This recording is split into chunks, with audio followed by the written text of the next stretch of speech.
Hello and नमस्ते सबैजनालाई। आज म तपाईहरुसँग एकदमै मिठो र सजिलै घरमा बनाउन मिल्ने ड्राई हटपटको रेसिपी लिएर आएकी छु।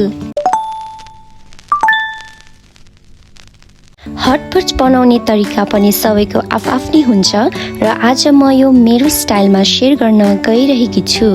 अनि इन्ग्रेडियन्ट्समा घरमा जे जति कुरा पाए त्यही प्रयोग गरेर बनाएको छु। इन्ग्रेडियन्ट्समा हजुरहरूले घरमा जे जति छ त्यही प्रयोग गरेर बनाउन सक्नुहुनेछ। मैले चाहिँ लिएको छु mushroom, potato, boiled egg, chicken meat, chicken sausage, garlic and ginger. अनि आजको हाम्रो मेन इन्ग्रेडियन्ट रहेको छ हटपट सस। अनि यो सस चाहिँ मैले स्पेशली हटपट बनाउनका लागि भनेर नै सिङ्गापुरबाट ल्याएको हो। अनि नुडल्समा मैले राखेको छु मियोजो नुडल्स। हजुरहरूले चाहिँ जुनै नुडल्स एड गर्न सक्नुहुनेछ। गाइस, मैले चाहिँ यहाँनिर ससेज एन्ड चिकन चाहिँ उमालिरहेको छु।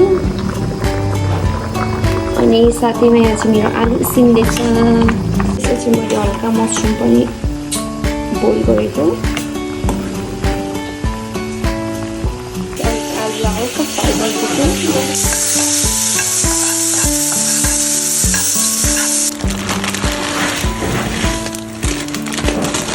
हजुरहरूले जुन चाहिँ मैले हाल्दाखेरि पनि हुन्छ नुडल्स